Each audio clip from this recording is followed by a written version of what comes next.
Hey everybody, what's up? Welcome back to the Games Cage. Today, and only today, it is finally time to review Fire Emblem 3 Houses. Sorry this review took a bit of a while. I was gone for Evo last week, so I got distracted, but I got to play a lot of the game.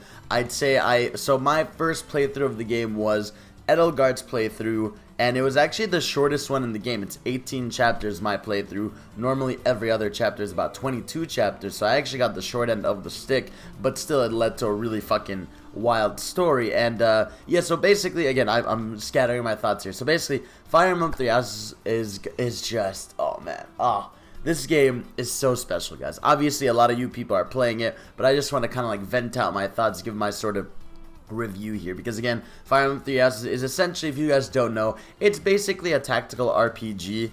Fire Emblem 3 Houses specifically is a tactical RPG with like Persona elements. You're essentially a fucking teacher at a Hogwarts-like school. You're teaching these students, and then shit goes down eventually. The game is put into two parts, by the way. I won't show any like late game I won't show any footage other than like early trailers, because I know people are very spoiler sensitive for the game. Essentially, in the game, you have a choice between three houses you can pick in the beginning. House Edelgard, House what's it called? No, I mean, I think they have different names, but you can side with Edelgard's house, Claude's house, or Dimitri's house, and each of them have different characters that you hang out with and have in your team. They have different storylines, they have different moments, etc, etc. So essentially, in the beginning of the game, you pick your path, and then the game is split into two parts. The first part of the game is basically, it's kind of like set up for the second part, where basically you're hanging out with these students in the school. There's different scenarios you go through, you develop your bonds with the characters, you do some battles, you level up. And then the second part, again, is a 5-year time skip, and I will not say anything more than that. There's a 5-year time skip where shit goes down, and that's all I'll say, but that's really when shit goes wild. And it's like, what I love about this game, right, is I'd say people that were saying it's 80 hours long were like, I think they're pretty fucking crazy, because like, my playthrough, even though it was the shortest, took me, I'd say, about 45-ish hours, and I wasn't speeding through. Like, I was talking to anyone I saw, I was doing activities, I was doing side quests and shit. So like, I played my part of the game. It's like, I really think 80 hours is like if you're playing on with permadeath on, which means like your characters die right away, and like, I don't know, that you're restarting the game over and over again so your team doesn't die. There's no way you could spend like 80 hours on this freely. Anyways, but there is over 80 hours of content, because damn, like, so I just finished Edelgard's story and the side story. So what's crazy about this game is like the second half of the like, first half of the game is like, other than some of your school characters' dialogue, you're going through the same like school scenarios, because the school assigns you things to do. So basically, in the first half of the game, no matter which playthrough you're on, you're doing the same shit. You'll have different like dialogue and side quests and character moments, but that's about it. The second half of the game, though, that is like that is exclusively different to which house you pick, and has an exclusive ending.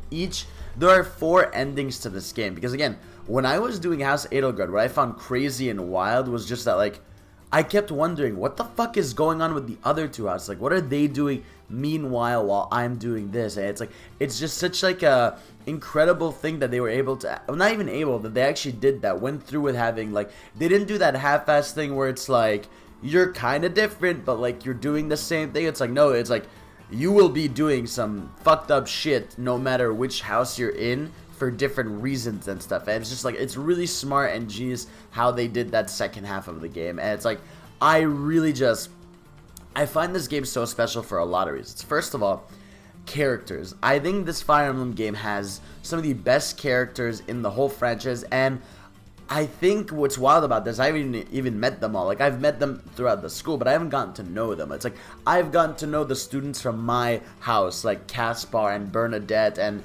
Hubert, who's an asshole, and Sylvain, and fucking Petra. It's like all these characters that are really well written, and oh my god, the fact that there's voice acting this time around goes such a fucking long way. I'm not even kidding. Like, I never minded that there was not really voice acting in Fire Emblem, but it's like, now I need it, because it really just, it makes you like feel like, it makes you understand, like, hearing these characters express themselves, whether it's in sadness or excitement or just joy or anything, is like, hearing them feels so good.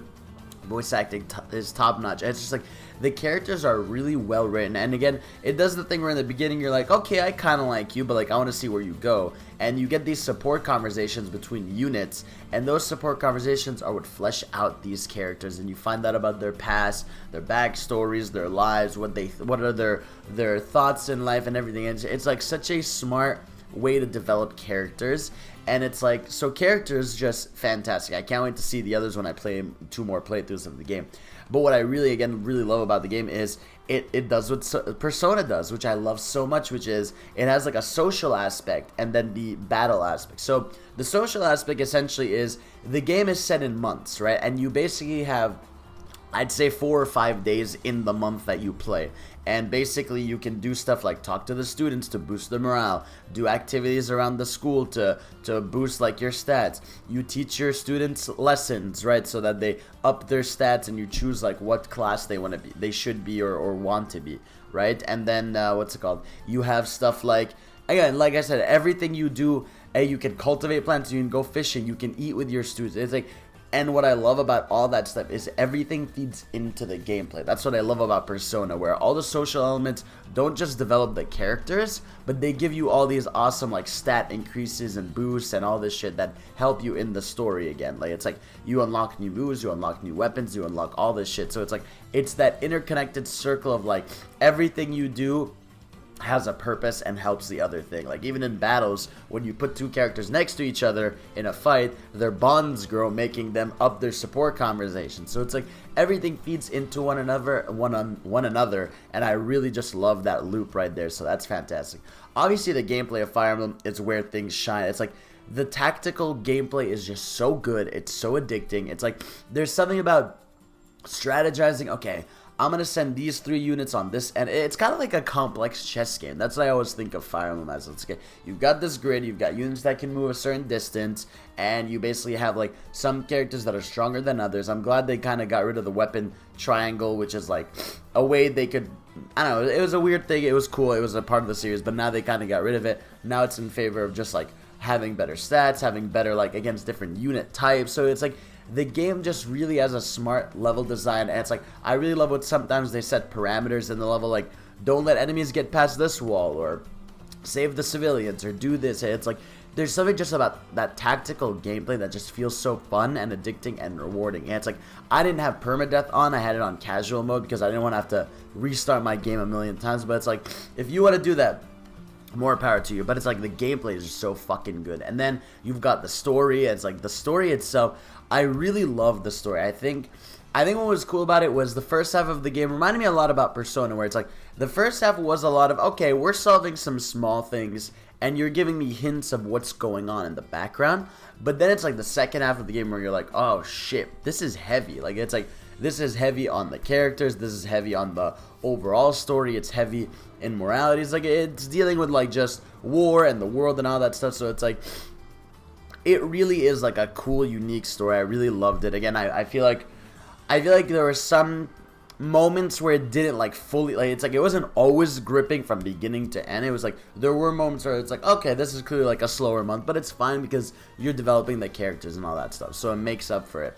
And it's just, I really do think the story, one of the stories at least, is awesome. It's like I really can't wait to see Dimitri's story and Claude, because like I feel like knowing what goes on there, like I feel like I'm missing out on so much of the game. It's like even this review, it does it a service, but it's like it does it a disservice if like I haven't played the, like, I would love to re-review this game again once I've done like all the other playthroughs, because it's like I want to see where everyone goes, what happens, because it's like there's some crazy shit that goes on. It's like I just love this game so much. I think it does so much right, from gameplay to story to characters. One thing I didn't really like about the game was that, so when you're walking around the school, the monastery, you have these activity points, and I feel like there was like a halfway through the game I was like, okay, well, it's like, are you gonna add any more activities? Because I'm kind of tired of just doing the thing where I take them to cooking and then I fucking go fishing, and then it's like, or let them combat train. It's like there were some little things I wish they added more activities, more things to do in the school, because there were points where I was like, okay, I guess I'll just do this again.